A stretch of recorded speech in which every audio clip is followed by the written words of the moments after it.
Allegedly, where we slow the story down. This is about insight versus impact, learning from what we observe. Instead of paying the price ourselves, their experiences become our education. So growth doesn't have to come with damage. Oh yeah, hello baby. Oh my gosh, thank you so much for staying with us, for staying here tuned into this podcast. I appreciate you so much. Thank you for watching, liking, subscribing. Thank you for your support, your ongoing support, and everything you do that is positive towards me. I thank you. Everything that's real towards me, I thank you. Everything that's authentic towards me, I thank you. Everything that's true towards me, I thank you. You don't have to show up cute, pretty, ugly, messy, clean with me. Show up true. Show up yourself. And when I say true, I don't mean true for me. I mean true for you. Whatever true for you looks like, that's what it is.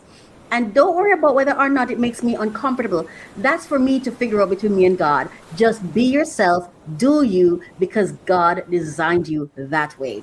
And ain't nothing wrong with you. You are exactly who you're meant to be, where you're meant to be, with whom you're meant to be. All right? So thank you so much for joining me today for another allegedly. Allegedly. And of course, allegedly, for me, it's about from going from growth. Sorry, it's about allegedly for me is about truth. It's where truth meets opinion and headlines meet hard questions. For me, allegedly is about exploring other people's stories, whether that is through the gossip, through the talk, the ticks and the talks, and the Twitters or the X's, and the Instas, and the Facebooks, and the YouTube, and the news, wherever the gossip finds us or comes to us from. I like to explore the ones that get my attention. And once it gets my attention, it is I feel that it is intentional and it was meant to. And if it was meant to, then there's a lesson in it for me, or there's some purpose for it. And so I like to explore the stories and find the meanings in them, explore the breakdowns, and allow that to inspire me to do my own self-work so that I can have breakthroughs. So they're not just gossip, and I'm not just wasting time. It's actually gossip that is helping me get to growth, to help me self-reflect, to see what errors others are making that I may want to check myself, or to see what others are being put through, so I can see for myself, what would I do? How do they handle it? How would I handle it? What would happen to me if I was in that situation, circumstances? So I want to learn. I want to gain wisdom from other people's stories, so I don't have to go through everything in order to get some wisdom and to learn some things. You know what I mean? So welcome to Allegedly from Breakdowns. So where we take the breakdowns and we do our self-work and experience breakthrough. So before we go any further, I'm very cautious with other people's stories, especially their pain. So I am mindful with how I talk about people's story, how I talk about the issues they go through, because it is my experience and my understanding that God uses pain for purpose, and trauma for testimony, and mess for message, right? So I am very cautious with how I approach people's stories. So let's go through the copyright disclaimer. So it's the copyright disclaimer under section 107 of the Copyright Act 1976.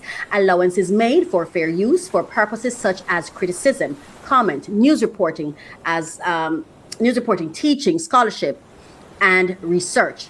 Fair use is a use permitted by copyright statute that might otherwise be infringing.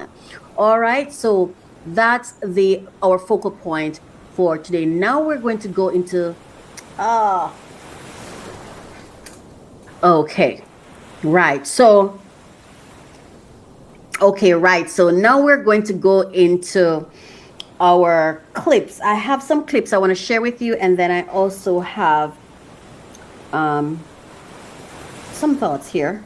All right, let's go.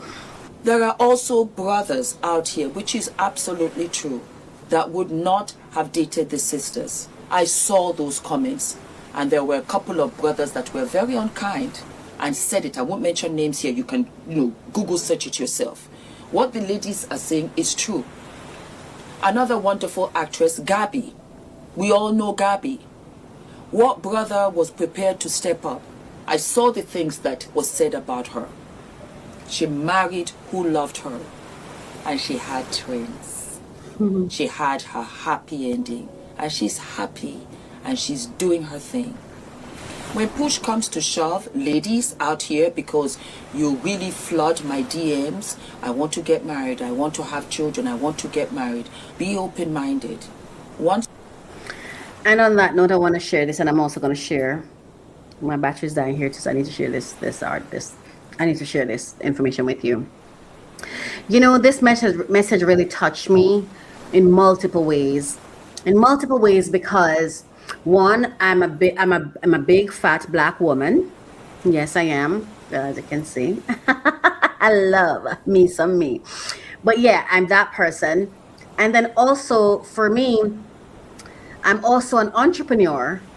I don't know, like when I look at my life and I listen to how people talk about who becomes a wife, I am nowhere in the hemisphere.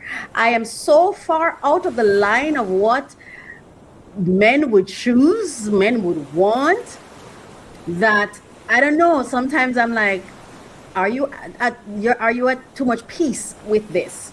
Have you accepted you're going to be single for the rest of your life? I don't know. And then the next thing is, for me, my experience where God actually talked to me, and based on my experience of God in all the areas of my life, God actually told me who my husband was. But I don't know that God gave us both the same message. God did not give us both the same message, or we have two different gods. So we're not aligned, So it could be that I was wrong. It's not yet time. I misinterpreted. I do not know. But the reason I'm saying that is, I guess everywhere a big fat black woman turn, there will be matters of concern. So I want to share this with you. Allegedly, this is a conversation, what she's talking about. She was referencing Serena and Venus Williams, and the fact that Venus recently got married, and she also married a Caucasian, or who seemed a Caucasian man, right? And I have seen the comments too, where persons are saying, oh, she wealthy, so she will marry a white man, blah, blah. There's also messages saying, see, all our successful black women, not all, some of our successful black women end up having to marry the other race or whatever. To be honest with you, let me say this. And I don't know if this is going to catch me later, but hello, I don't mind failing, falling, breaking, all of that, yeah? Growing up in my mind, and I think it's because I read so many Harlequins, so many, I don't remember the name, so many historical romance in my head. And also I did not see black love around me growing up. I saw black relationships, broken black relationships. I did not see healthy, happy relationships growing up. Or maybe I didn't interpret it that way. But I did grow up seeing couples, like men and women together in relationships. They just weren't necessarily married. And some of them have gotten married since, right? But I didn't like what I saw. I always felt like being in a relationship is going to get you pregnant and stuck. And then the man is out there living his life and you're here stuck. That's how I felt. It wasn't necessarily true, and I'm going to share some information with you. It wasn't necessarily true. And even recently, I've had to say to one of my angels, a guy, he's held me accountable many times. Like when I post things on my page, he's like, Raquel, you need to take that back. You need to take it back. I don't like that. I know you and I'm not that. So, well, he never said that part. I'm saying that part. But that's the attitude I get, like, that is not true. You're generalizing here. You need to speak and reference who you're referencing. You can't blanket us all under this. Okay? And he sits on, like he's on top of me with it. All right? So thank you. You know who you are. Now, but growing up, as I was saying, in my head, I had a curly hair Caucasian person. In my heart, I wasn't even thinking the person was a white person. To be honest with you, that was not in my mind. Caucasian was not in my mind, but the image of who I saw was a short curly hair, blonde, like red hair, not red, but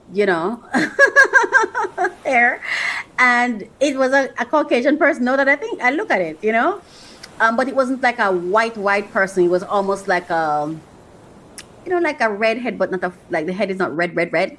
Anyway, it was a farmer, and he was an amateur guitar player, and he would play the guitar amateur, and I would sing amateur, and so we would rock in the swinging chair. He's playing the guitar and I'm singing, and we're both loving it, and we know we're not perfect, but we're both enjoying each other's company. That is how I see myself, and we have horses and a ranch. Okay. We live on a farm. That's how I grew up in my head. That's what was always on my mind. Now that I'm grown and I understand everything, personally, I cannot see myself marrying someone outside of my race. Like, I love my true love. My fantasy was what I just told you. My true love, the truest love I could ever find would be a man of God who is a black man, dark-skinned man. But he has to love me. It has to be someone who wants me. I'm what he wants. I'm who God tells him is his.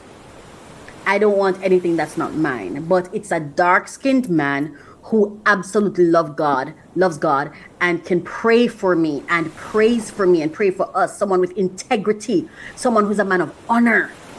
And I'm not talking about a man of Bible. I'm talking about a man of God, a man who knows God for himself and has lived experiences to connect him to whatever belief system and the God he serves.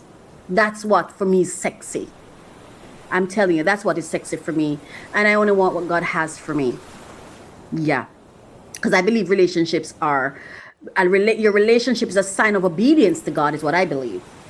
I really think like if you really are someone living for God, then your relationship must be the very epicenter of obedience to God. It has to be the very thing that the ecosystem that God blesses, through which you then serve God. That's just how I feel. I'm not saying I'm right or wrong. I'm just saying for me.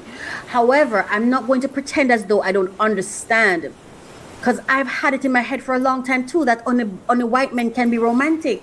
And then I had my own experiences and I realized that that's not true. I've met, let me tell you something. There's a guy that I know. I know a lot. I've been very blessed because all the men I've known are good men. But there's this one particular guy I know. I don't know if it's because I like him. I don't know what it is, but I'm telling you, when I interact with this person, when I interact with him, I feel like he's always connecting me with God. But not just that. Loving kindness is what I experience. We're not together or anything. It's not like that. I'm just saying, just experiencing, and how he's handled my mistakes, my, stuff. Because this was somebody that I liked, that I was not what he wanted, or who God told him is for him, but it's somebody I liked. We even dated for a little bit, but it didn't work out at that time. But I'm telling you, and I was the one I struggled with the letting go. And I'm telling you, even when I was wrong, I never know when I'm wrong with this person. You know how sometimes when you interact with people, you know when you're wrong because of how they interact with you? When I interact with this person, I feel like I'm never wrong. No matter how wrong I know I am, I never feel like I'm wrong, like I've done anything wrong. It's somebody who, I remember once I said to him, like, why do I feel like you're always betting me or whatever? And it wasn't because of mistreatment, but I just felt like I was under assessment or something. He was like, yeah, I am.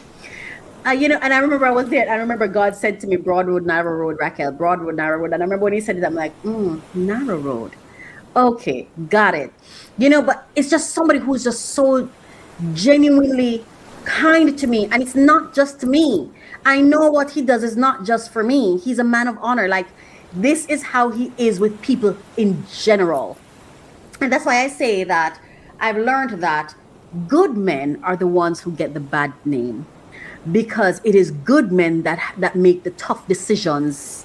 It's good men who say, I'm not going to sleep with you because you're not the one. It's the good men who say, no, it's not you, I can't date you. It's a good one who's letting us down. It's a good one who has to stand up for themselves and speaks truth and does not play games. The bad one, we already know they're bad. So they don't really hurt us because we already know you were cheating, you were lying, you're doing all of that. So when you leave, happy, good riddance. But it's the good ones. It's the one who you're like, my gosh, I could see myself with you. I could see myself happy with you. I could see how you would treat me. But guess what? I had to learn. No matter how amazingly wonderful he is, if I'm not the one, I'm not the one. And all of that good stuff that I think I'd enjoy, I'm not the one. So I wouldn't get the gift of it. Yes. So now I want to share something with you, and I'm going to continue with the other clips. So, allegedly, this is a conversation people keep having but rarely finish, according to the research. Every few months, social media cycles back to the same question: Black women, marriage, and race. And usually the conversation is loud, emotional, and deeply unserious. So let's slow this down. This is not a debate about black men versus white men. It's not a ranking either. And it's not about shaming anyone's choices. This is a conversation about choice, access, values, and representation, and what we're actually reacting to when we see certain relationships highlighted in public spaces. Yes, there are high-profile examples people point to: Candace Owens, Serena Williams, and Venus Williams. But visibility is not the same as reality. Statistically, the majority of black women who are married to black men. That fact rarely trends, but celebrity exceptions do. When people say black women aren't being chosen, what exactly are they saying? What exactly are they saying? Well, what they're really asking is, who has access to marriage-minded men? I have to share this with you. I had an experience with a guy I was dating once. So poor, I was so naive. We were dating, and he said to me, I don't date to date, I date to marry. That freaked me out. Let me tell you why it freaked me out. It freaked me out because I've been waiting to quote unquote proper date, because I feel like I dated, but I want to date. I haven't had a dating experience that turned into the real thing. And I haven't had a relationship yet. I've had dating relationships, even what I call affair. I'm not talking affair because of marriage, but I mean an affair because we were long distance, and I didn't feel like it was quite a relationship. It was a long term dating relationship, right? So I am so, like, let me tell you, I was like, I'm ready for the real thing, God. When the real thing come, I have a template in my head, how it's supposed to work. We're supposed to date, and then we're going to court, and then we're going to marry, and we're going to have kids, and right? And then the kids part's already gone, So I'm hoping that the rest of it will be there. So when he says to me, I don't date to date, I date to marry, I'm like, well, I date to date. I want to date, because in my mind, I thought date to marry mean, oh my God, I'm not going to get to date you. We're not going to do all the things that people do in their dating and excitement. I thought we were going to be skipping over that. That's what I thought. But then I'm realizing, I learned years later that Things flow, Raquel. They flow. They don't operate in a template. They flow. Okay? And it's funny because I remember the same person sent me a picture of a ring, and like they were watching TV and saw like two persons were getting married, and they sent me a picture of it. But to be honest with you, it freaked me out. And genuinely speaking, I didn't think the person was serious. I started thinking, are you playing with me? Is this like a joke or something? Because I felt like, but we haven't finished dating yet. I tell you, I was naive. So in my mind, I'm like, oh my God, I've been looking forward to dating you. I just want to date you. I want to get to know you. I want to get to know you. I want to date you. I want to know what you like. That's where my mind was. I wasn't realizing that, no, this is future talking. This is, so what happened to me next was, I remember the next time I met a guy, it was somebody I already knew, and we were sitting down talking and whatever, and he was, I was expressing myself because, I was told, we were talking, right? So I started by saying, well, I want to get married. I don't want to just date. So it's like, I'm telling you, when I tell you, I have just put my foot in mouth disease. And then what I did to that person was, I didn't let things flow. You know what I mean? Well, it's the same thing in both cases. I did not let things flow. But really and truly, I was just excited. And I'm excited. And then the second time, I was just trying to correct the mistake I thought I made the first time. Anyway, none of them worked out. Okay, so I guess there's still some hope that maybe one day I'll get it right. I suppose I'll get it right with the right person. Anyway, let's keep going. So when people say Black women aren't being chosen, what they're really asking is, who has access to marriage-minded men? Who is positioned as wife material in different spaces? And how much do class, proximity, education, and networks matter? That's not about race alone. That's about structure. I will know I found the one when I know you becomes more important than I love you or I love how you look. I don't know. For me, I know you is the I love you for me. It's the I know you. I remember a guy said to me once, we were talking, and I was like, well, saying what I was like, I don't remember what I was saying, or I don't want to say what I was saying. But I was saying something, and let me tell you something. The man looked me dead in the eyes, like eyeballs to eyeballs, and he said, Raquel, I know you. It's the sexiest thing I've ever heard. So for me, I understand all of these things, and that's what the research says, but I don't know, maybe that's why I'm going to be single, because I want to be I want to be able to be my complete self at my worst. I don't know, there's something really beautiful when someone knows you and just loves you or loves on you or just treats you lovingly when you're just yourself at your worst. I remember that same person that said to me, I know you. I remember they visited me once, and I know they were coming, and I had everything planned because I was gonna do my workout, bathe and everything before they come. But the person came early, and this is someone who likes to surprise me. He doesn't like to tell me when he's coming. Like if he's visiting, he'll just say, oh, I think I'm in the neighborhood, I might pop by, whatever. Always unannounced. I don't know if that's intentional or what. I don't know what that is, but always unannounced, right? So I remember when he eventually came, I had just finished working out. My hair, sweating, everything. I have my hair tied and everything. So when he came, I just tied it. But and when I tell you, that guy hugged me for, it felt like 5 minutes. And I'm there like, oh my God, I just worked out, I have a shower. That's all I was thinking. He didn't even care. When I tell you that man held me like he held me like I was an orchid. I love orchids. The way he treated me that day, my goodness, it was so beautiful. I remember even my tie head went off. At one point in time, I didn't even remember I was supposed to have a tie head on. I was just myself. And I call that day a perfect day. It was a perfect day for me. It was just such a perfect day. I don't know if that's what love is like, but that was the fantasy anyway. Like I said, I'm single. I've always been single, so it didn't work out anyway.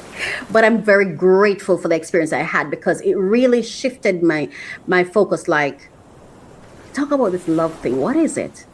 And so for me now, love means more than that. And for me now, even that day, as perfect as it felt, what is really perfect for me is a man who prays for me, a man who sacrifices for me, a man who makes room for me in his life, a man who wants to be in my life, even when it's not convenient or on his own terms, even when he has to create new ways of connecting with me, even when he has to go outside of his comfort zone. A man of God, a man of honor is what I want. And am I in the space where they are? That's another matter. So knowing God for yourself let me see if I skipped anything. Okay, so that's not about race alone, that's about structure. Yes. Knowing God for yourself should change how you value yourself and how you partner. So knowing God for yourself should change how you value yourself and how you partner. Faith isn't about settling. It's not about romanticizing struggle. And it's not about presenting God's daughters as grateful for crumbs. Insight is learning from observation. Impact is learning from collision. Let's say this again. I like this. Insight is learning from observation. Impact is learning from collision. Watching other people's relationships should inspire self-work, not self-comparison. Their experiences become information, not instruction. So, are Black wives happier married to Black men or white men? That's the wrong question. Ooh, the better question is, which partnerships offer safety, shared values, emotional maturity, and the ability to withstand pressure? Because happiness, joy, doesn't come from race. It comes from alignment. This isn't about who Black women should marry.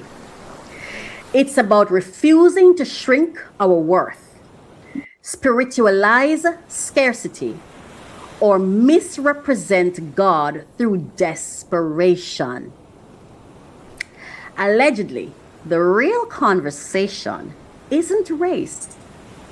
It's whether we're choosing from clarity or reacting from pain.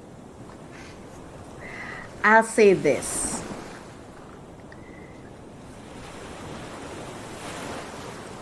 I have experienced beautiful pain.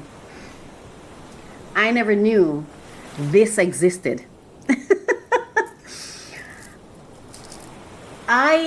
The people I love, I carry pain relating to them with joy, absolute joy. I said to God the other day, please do not take away my pain. I want this pain for the rest of my life. I want to feel it. I want to get up every day and feel that pain. Because I'm so blessed that the people I love are people who actually have honor and integrity, and they take care of themselves, and I never have to worry about them. They're praying people, and I sat, because for a while I didn't really get it initially. I'm like, oh my God, I love this person. How come I love them and they don't want me back? And I went through all of that. I've even had the experience where oh my gosh, when I caught myself like, Raquel, why are you calling this man? It's your emotional thing you're going through. It's not his fault. Him saying no doesn't make him a villain. Him saying no and him choosing himself does not make him a villain. It makes him correct. He's supposed to choose himself. He's not supposed to lie to you and sleep with you and play around with you when he knows in his heart you're not it. He's being honorable. Don't resent him for being honorable. Love him for being honorable. Cherish him for being honorable and release him so he can go be honorable. That's all I'm saying. Anyway, thank you so much for watching Allegedly. This is the end of Allegedly. This is the end of it for today. All right? Yes. Thank you so much. And please remember to like, share, subscribe, and all that good stuff. Thank you so much for supporting me. I'm Coach Raquel. Welcome to mycoachministry.com. We're on a mission to empower 1 million purpose-driven entrepreneurs, turning calling into currency. Through strategic coaching, we guide visionary leaders, brand elevation, and creative empowerment, helping leaders break barriers and own their identity. Build impactful, wealth-generating brands that echo across generations. I love to open new packages. I want to deliver the latest information on the top funding opportunities for entrepreneurs who are seeking funding. Come along with me. I'm Coach Raquel, and this is a passion project for me, so I am so happy to bring this to you. Thank you so much for listening. Thank you for watching.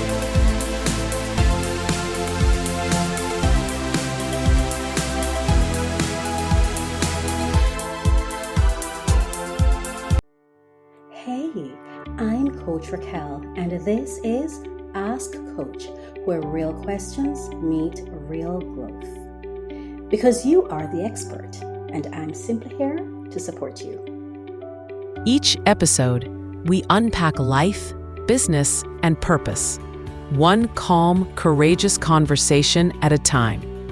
No hype, no fluff, just clarity, confidence, and a touch of grace. Ask boldly, live calmly, grow freely.